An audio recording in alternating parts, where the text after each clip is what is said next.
Hello friends, welcome back to our YouTube channel. My name is Ayushi Gupta. Guys, आज हम discuss करने वाले हैं previous year question teaching aptitude के, जो कि दिसंबर 2013 के हैं। ऑलरेडी हम जून 2012, दिसंबर 2013 एंड दिसंबर 2012 के क्वेश्चन डिस्कस कर चुके हैं। आप हमारी प्लेलिस्ट के अंदर जाके उन्हें देख सकते हैं। तो आज हम डिस्कस करेंगे दिसंबर 2013 के टीचिंग एप्टीट्यूड के क्वेश्चन, जो कि बहुत इंपॉर्टेंट है आपके एग्जाम पॉइंट ऑफ व्यू से।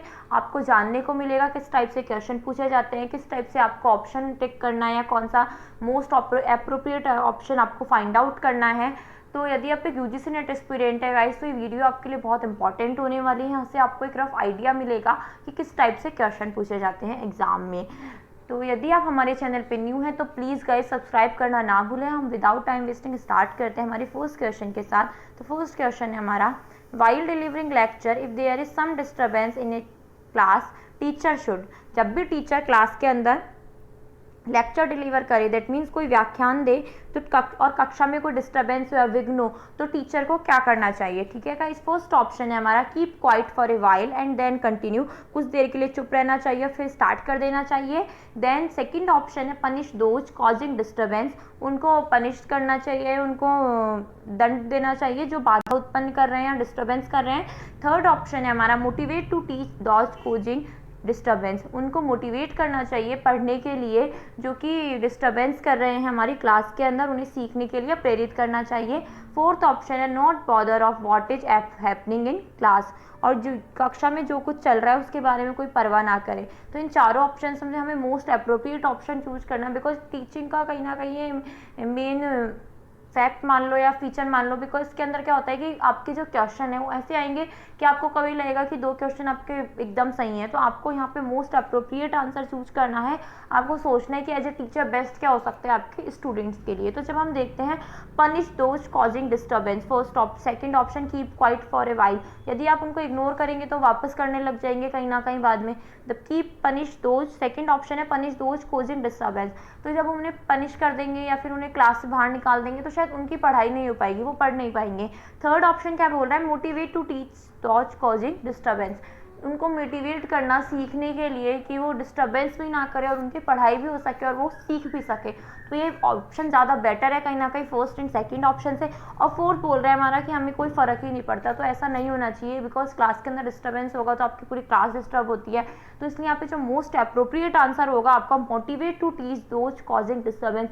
क्योंकि इससे क्या होगा, जिससे बच्चे सीख भी पाएंगे क्लास के अंदर कि वो कैसे पढ़ना है, या फिर उन्हें जो भी आप पढ़ा रहे हैं वो सीख भी पाएंगे, साथ में वो डिस्टर्बेंस भी नहीं करेंगे यदि हम उनको मोटिवेट करेंगे। तो इसका आंसर क्या होगा इस क्वेश्चन का guys, option number third. Then देखते हैं next question, effective teaching is a function of. Effective teaching किसका फंक्शन है, तो हमारा effective teacher satisfaction. Effective teaching प्रभावी शिक्षण जिसे बोलते हैं, तो प्रभावी शिक्षण निम्न में से क्या है, तो टीचर सेटिस्फैक्शन ऑप्शन फर्स्ट है, शिक्षक का संतोष। सेकेंड है टीचर्स ऑनेस्टी एंड कमिटमेंट, शिक्षक की ईमानदारी और प्रतिबद्धता। ऑप्शन थर्ड है teachers making students learn and understand, शिक्षक का छात्रों को पढ़ाना और समझाना। एंड ऑप्शन फोर्थ है teachers liking for professional excellence, व्यावसायिक श्रेष्ठता के प्रति शिक्षक की रुचि। तो यहाँ पे प्रभावी शिक्षण हम किसे क्या कहते हैं, एग्जैक्टली होता क्या है प्रभावी शिक्षण, तो जहाँ पे हमारी जो टीचिंग और लर्निंग है दोनों स्टूडेंट्स और टीचर की, तो वो क्या हो सके, एकदम बेस्ट आउटपुट हो सके उसके जो स्टूडेंट्स के लिए बेस्ट हो सके, वो इफेक्टिव हो सके उनके लिए। तो इसका ऑप्शन क्या हो जाएगा, यहाँ पे हमें स्टूडेंट्स को हम क्या कर सके, पढ़ा सके और उन्हें समझा सके। हमारा मेन ऑब्जेक्टिव क्या होता है टीचिंग का, टीचिंग की ऑलरेडी बहुत सारी वीडियो डाल रखी है हमने, ऑलमोस्ट सिलेबस कंप्लीट है, 2-3 टॉपिक्स हमारे बचे हुए हैं, उनके अंदर देखना हमारा मेन ऑब्जेक्टिव क्या होता है टीचिंग का। हमारा मेन ऑब्जेक्टिव क्या होता है कि हम जो स्टूडेंट्स है उसका ओवरऑल डेवलपमेंट कर सके। और प्राइमरी ऑब्जेक्टिव क्या होता है हमारी टीचिंग का, कि हम क्या कर सके, स्टूडेंट्स को जो भी हमारा सब्जेक्ट मैटर है या जो मैं पढ़ा रहे हैं उसे समझा सके, उसे पढ़ा सके। तो हमें इफेक्टिव टीचिंग के अंदर क्या दे रखा है, ऑप्शन है टीचर सेटिस्फैक्शन, तो सेटिस्फैक्शन का यहाँ कोई रिलेशन नहीं है। देन है teachers honesty and commitment, suppose कीजिए टीचर आपका ऑनेस्ट भी होगा, कमिटेड भी होगा, बट वो पढ़ा ऐसा रहे कि बच्चे कुछ समझ नहीं पा रहे, इफेक्टिव टीचिंग नहीं है उसकी, तो कोई सेंस नहीं बनेगा ऑनेस्ट होने का, कमिटेड होने का। देन है teachers making students learn and understand. तो टीचर को यदि टीचर बच्चों को कुछ सिखा पा रहा है, समझा पा रहा है, दैट मीन्स वो क्या है, उसके जो ऑब्जेक्टिव है या फिर उसकी इफेक्टिव टीचिंग क्या हो रही है, कंप्लीट हो रही है। इफेक्टिव टीचिंग क्या होती है, जहाँ पे उसके जो प्राइमरी और ऑब्जेक्टिव्स हैं, गोल्स हैं, वो कंप्लीट हो सके। तो इसका आंसर क्या हो जाएगा, option number third, teachers making students learn and understand. शिक्षक का छात्रों को पढ़ाना और समझाना। देन देखते हैं question number third, the most appropriate meaning of learning is. अधिगम का सबसे उपयुक्त अर्थ क्या है। मोस्ट अप्रोप्रिएट मीनिंग क्या है लर्निंग का, तो मोस्ट अप्रोप्रिएट मीनिंग क्या है। फर्स्ट ऑप्शन दे रखा है आपको एक्विजिशन ऑफ स्किल्स, सेकंड है मॉडिफिकेशन ऑफ बिहेवियर, थर्ड है पर्सनल एडजस्टमेंट, फोर्थ है इनकैलकुलेशन ऑफ नॉलेज। तो फर्स्ट है कौशल अर्जन की लर्निंग का मेन मोटिव क्या है यहाँ पे, मोस्ट अप्रोप्रिएट मीनिंग कुछ सीखना या कोई स्किल को एक्वायर करना। देन है व्यवहार संशोधन, देन है व्यक्तिगत समायोजन और देन है ज्ञान को दिमाग में बैठाना। तो यहाँ पे हम देखते हैं मोस्ट अप्रोप्रिएट, जब भी हम स्टूडेंट को सिखाते हैं, जो हम लर्निंग कराते हैं, तो टीचर का मोटिव क्या होता है कि उसका जो बिहेवियर है, उसके जो बिहेवियर में जो उसके हैबिट्स हैं या फिर उसकी जो लर्निंग हैबिट्स है, उसकी टीचिंग हैबिट्स है, उसकी कम्युनिकेशन, उसको क्या कर सके, मॉडिफाई कर सके, वो अपनी टीचिंग स्किल से उनके अंदर क्या कर सके, इम्प्रूव कर सके। वो इसका क्या होता है, मोस्ट अप्रोप्रिएट मीनिंग होता है लर्निंग का। बिकॉज यदि आपने उसको स्किल सिखा दी बट उन्हें अप्लाई करना नहीं आ रहा उसको उसकी डेली लाइफ के अंदर, दैट मीन्स उसके बिहेवियर में कोई चेंज नहीं हुआ। उसने स्किल तो सीख ली बट उसके बिहेवियर में चेंज नहीं हुआ। तो जब तक वो उसके बिहेवियर में चेंज नहीं करेगा, उसके रियल लाइफ के अंदर उसको अप्लाई नहीं करेगा, तो उसका कोई सेंस नहीं है लर्निंग का। तो इस यहाँ पे मोस्ट अप्रोप्रिएट ऑप्शन क्या हो जाएगा, मॉडिफिकेशन ऑफ बिहेवियर। जब भी हम उसे कुछ सिखाते हैं और वो अपने रियल लाइफ में उसे उतारता है या फिर अपने बिहेवियर में कुछ चेंज करता है कुछ सीख के। सपोज कीजिए आपने उसे इंग्लिश सिखाई है, आप इंग्लिश के टीचर है, आपने उसे सेंटेंस बनाना सिखाया है, आपने उसे सेंटेंस बनाना सिखा दिया लेकिन वो उसका कहीं यूज़ नहीं कर रहा, ठीक है उसने रट लिया, लेकिन आपने उसे सेंटेंस बनाना सिखाया और वो उसे बोल रहा है, उसे यूज कर रहा है, तो वो ज़्यादा बेटर है केवल सीखने से। तो इसका इसलिए मोस्ट अप्रोप्रिएट मीनिंग क्या होता है लर्निंग का, कि मॉडिफाई कर सकते हैं हम बिहेवियर लर्नर का। तो इसका आंसर क्या हो जाएगा, ऑप्शन नंबर सेकेंड। देन देखते हैं next question, arrange the following teaching process in order. तो हमें टीचिंग प्रोसेस गिवन है, टीचिंग प्रोसेस की जो वीडियो है हमने ऑलरेडी डिस्कस करी हुई है टीचिंग प्रोसेस बहुत डिटेल में। यदि आपको समझनी है तो प्लीज़ हमारी पहले वाली वीडियोज़ की जो प्लेलिस्ट है वहाँ पे जाके आप देख सकते हैं। तो हमें यहाँ पे टीचिंग प्रोसेस को अरेंज करना है। ऑप्शन फर्स्ट है relate with present knowledge with previous one, option second है इवेल्यूशन, ऑप्शन थर्ड है रीटीचिंग एंड ऑप्शन फोर्थ है formulating instructional objectives, option fifth है प्रेजेंटेशन ऑफ इंस्ट्रक्शनल मटेरियल। तो ऑप्शन फर्स्ट क्या बोलते हैं कि वर्तमान ज्ञान, उसकी जो प्रायर नॉलेज है, पहले का नॉलेज है, हम उसको उससे जो प्रेजेंट नॉलेज है उससे जोड़ें। सेकंड है हम मूल्यांकन करें, इवैल्यूएशन करें। थर्ड है उसका रीटीचिंग करें, मतलब पुनर्शिक्षण हम इवैल्यूएशन के बाद जो करते हैं। देन है हमारे पास फॉर्मुलेटिंग इंस्ट्रक्शनल ऑब्जेक्टिव, हम कुछ ऑब्जेक्टिव फॉर्म करते हैं पढ़ाने से पहले, शिक्षण लक्ष्यों का जो सूत्रबद्ध करते हैं। देन है शिक्षण सामग्री का प्रस्तुतिकरण। तो हमें प्रोसेस बतानी है, तो टीचिंग का या कोई भी प्रोसेस होगा, जब हमने प्लानिंग, जैसे कि अपने प्लानिंग पढ़ा, हम कुछ भी करते हैं, गवर्नमेंट बजट बनाती है, हम टीचिंग करते हैं, कुछ भी करते हैं, आप कम्युनिकेशन करते हैं, तो हमारे पास सबसे पहले क्या होता है, कहीं ना कहीं हमारे ऑब्जेक्टिव्स क्लियर होते हैं कि हमारा उद्देश्य क्या है इस काम को करने के पीछे। जब तक आपका कोई गोल नहीं होगा, कोई ऑब्जेक्टिव नहीं होगा, आपको एग्जैक्टली पता नहीं होगा आपको क्या करना है, आपकी आने वाली स्टेप क्या होने वाली है।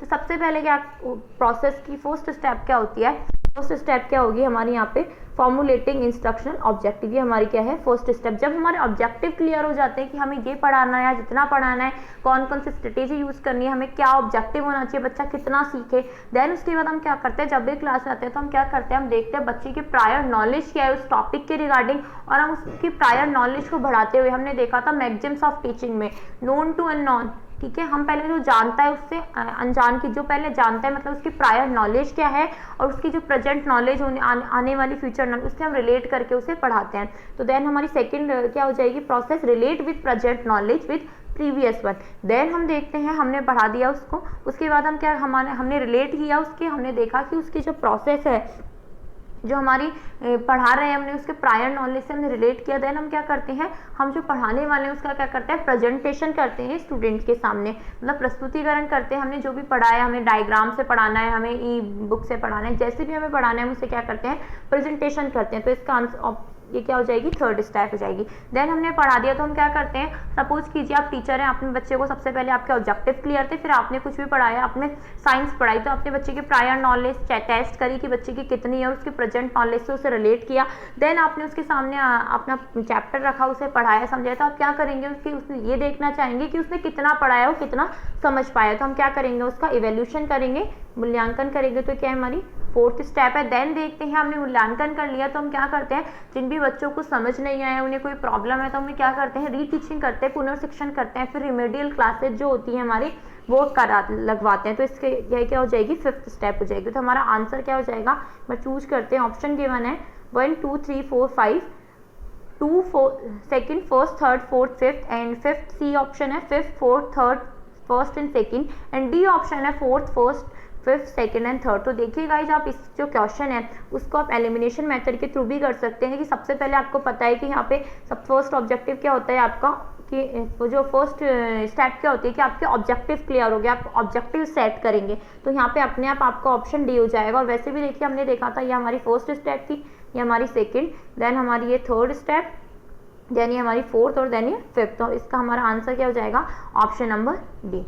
देन देखते हैं next question, teachers role in higher education is to. Teacher का रोल क्या है हायर एजुकेशन के अंदर, तो टीचर क्या, हायर एजुकेशन के अंदर टीचर का रोल बहुत इंपॉर्टेंट होता है। बिकॉज हम देखते हैं कि जैसे प्राइमरी एजुकेशन जब हम देते हैं, ठीक है, जिसे हम मेमोरी लेवल पे, मेमोरी लेवल ऑफ अंडरस्टैंडिंग या टीचिंग जिसे हम यूज कर सकते हैं। आपको जो भी डिटेल में यदि ये सब पढ़ना हो तो हमारी टीचिंग वाली वीडियो देख लीजिएगा गाइस।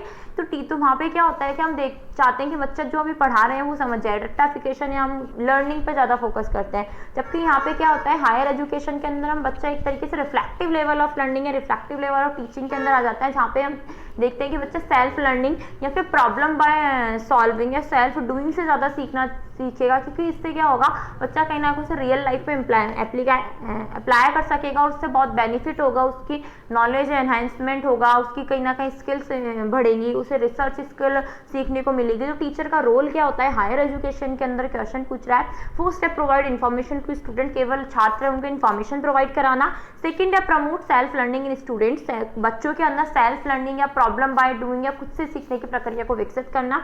देन है encourage healthy competition among students. Then है help students to solve their problems. तो यहाँ पे जो रोल क्या होना चाहिए, मोस्ट अप्रोप्रिएट क्या होना चाहिए कि हम बच्चों को खुद से सीखने पे ज़्यादा प्रमोट कर सके, उन्हें या फिर उन्हें प्रोवाइड करा सके सेल्फ लर्निंग, या फिर उन्हें हेल्प करे सेल्फ लर्निंग के अंदर, जिससे कि वो खुद से सीख सके, वो किसी के ऊपर डिपेंड ना रहे। तो इसका आंसर क्या हो जाएगा guys, option number second, promote self learning.